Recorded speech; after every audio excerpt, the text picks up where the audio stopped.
अस्सलाम वालेकुम दोस्तों।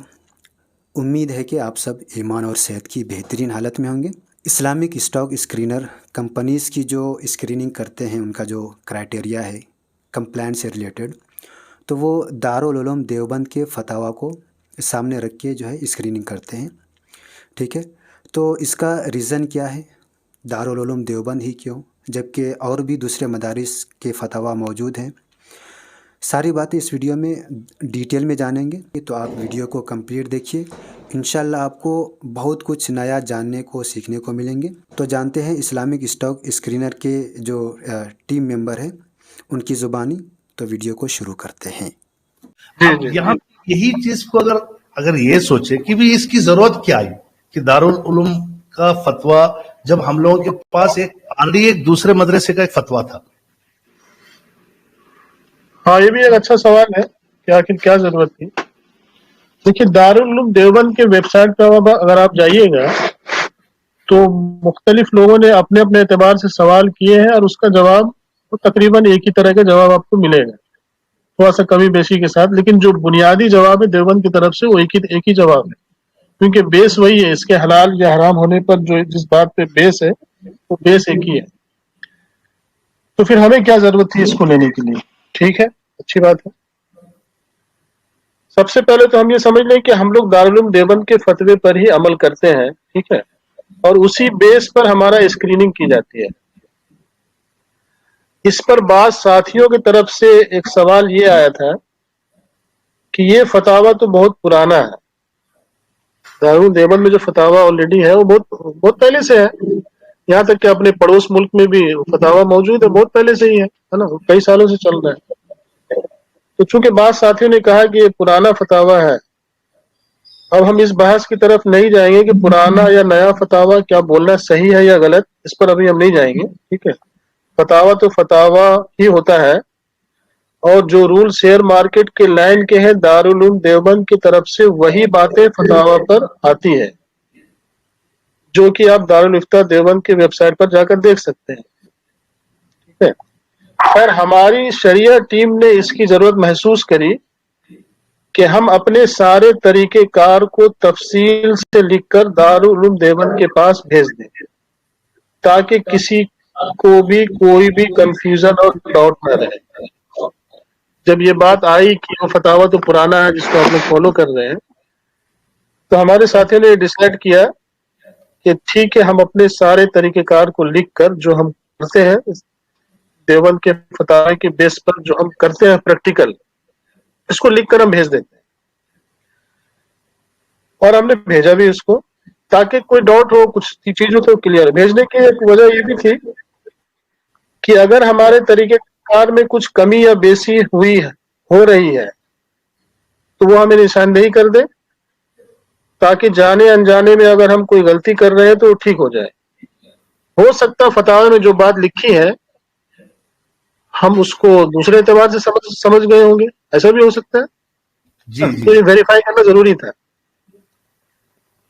ऐसा हो भी सकता है, क्योंकि फतावा में जो बात लिखी हुई है, एक आदमी प्रैक्टिकल जब उसको कर रहा है तो हो सकता है उसको कोई वो उसको किसी और तरीके से समझ लिया हो, है ना।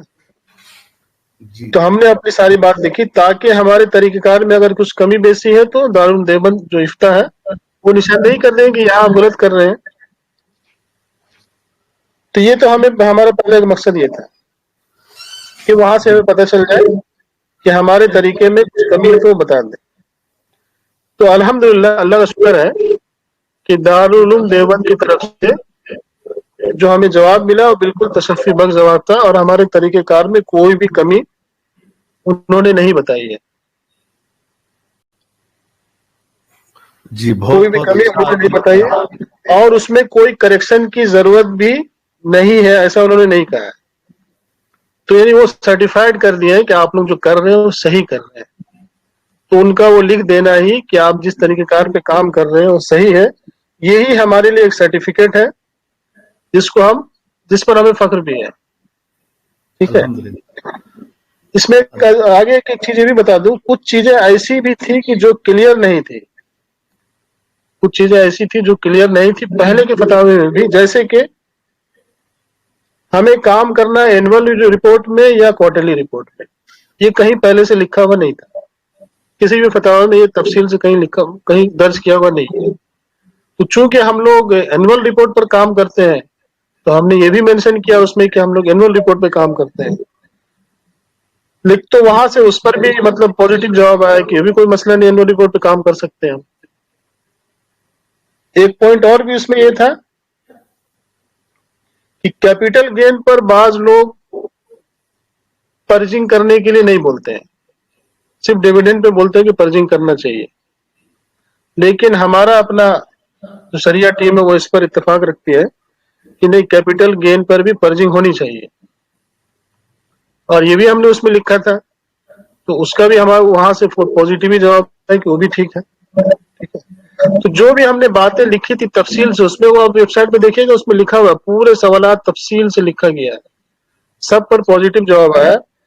یہاں تک کہ دیوبند کی طرف سے یہ بھی لکھا ہوا ہے, آپ لوگ جا کے دیکھ لیجئے گا ابھی, تو سینٹنس میں اس کو پڑھ رہا ہوں. بلکہ دیوبند نے تو یہاں تک لکھا ہے کہ ہمارے لکھے ہوئے کچھ امور کا شرط ہونا یا نہ ہونا اگرچہ بعض اہل علم کے نزدیک زیر غور ہے. جو ہم نے لکھی تھی باتیں, دیوبند کا کہنا یہ ہے کہ اس میں بعض امور پر ابھی تک اہل علم غور کر رہے ہیں کہ یہ جائز ہے کہ ناجائز ہے.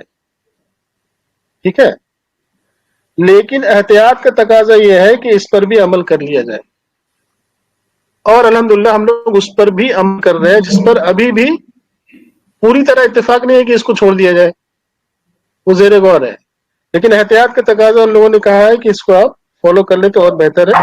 جو ہم لوگ فالو کر رہے ہیں دیوبند کے فتاوی میں لکھا ہوا ہے. تو یہاں تک تو اس کی یہ وجہ تھی کہ ہم نے پھر دوبارہ سے دارالعلوم دیوبند سے یہ فتویٰ لیا. اب اس میں مزید ایک چیز میں ایڈ کر دوں کہ اب ہم ایک آڈٹ ٹیم تیار کرنے والے ہیں. امید ہے انشاءاللہ آگے 1-2 مہینے کے اندر وہ ٹیم تیار ہو جائے گی. یہ ٹیم ہماری کام پر گہری نظر رکھے گی, یہ الگ سے ہوگی. جو شریعہ ٹیم کے ممبرز ہیں یہ ان میں سے نہیں ہوگی, یہ الگ ایک ٹیم ہوگی جو ہمارے ان ساتھیوں نے, جو ہم ساتھی کام کرتے ہیں اس اسکریننگ میں, یہ ان پر نظر رکھے گی اور ٹائم ٹو ٹائم ان کو کراس ویریفائی, کراس چیک کرے گی کہ آیا ان سے کوئی غلطی اگر ہو رہی ہے تو اس کو ٹھیک کریں گے. کیونکہ ہیومن ایرر سے کوئی بھی پاک نہیں ہے. انسان جو ہے غلطی کا جو پتلا ہے, غلطی کسی سے بھی ہو سکتی ہے. تو اس میں مزید امپروومنٹ لانے کے لیے, ہیومن ایرر سے کو منیمائز کرنے کے لیے وہ آڈٹ ٹیم اپنا کام کرے گی اور اس کو کراس ویریفائی کرے گی, کراس چیک اگین کرے گی, تاکہ ہمارا جو بھی اسٹاکس باہر نکلے جب ریزلٹ شو کرے اس میں کمپلائنٹ یا نن کمپلائنٹ, تو پوری طرح مطلب ویریفائڈ ہو, چیک ہو, 2 ٹائم 3 ٹائم چیک, اس کے بعد وہ باہر ہے. تو ہوپ فلی اس clear now why we get fatwa again by Darul Uloom Deoband. جی ڈاکٹر صاحب. جی ماشاءاللہ, آپ نے پورا اپنا جو کیا ہوتے ہیں پریزنٹ اینڈ فیوچر پوری ڈیٹیل میں بتا دی. یہ بڑی اچھی چیز ہے کہ آپ اس کو جو ہے نا اور اچھے بہتر طریقے سے اسکرینر ٹیم بھی بنا رہے ہیں. اللہ آپ کے اس کیا بولتے اسٹیپ کو اور قبول فرمائے. ہماری تو بڑی خواہش ہے کہ آپ لوگ ہمارے لیے اتنے آسان طریقے سے یہ پروسیس کو کر کے ہمارے ایک فنگر ٹپ پہ دے دیے ہیں. بس ہم لوگ اس جیسے موبائل کا پکچر پہ ہم لوگ اسلامک اسٹاک کی جگہ پہ کلک کرتے ہیں اور اسٹاک کی اسکریننگ ویریفائی کر لیتے ہیں. بہت بہت شکریہ. ہم تمام حضرات آپ لوگوں کو دعا کریں گے کہ اسی طریقے سے آپ قوم کی خدمت کرتے رہیں.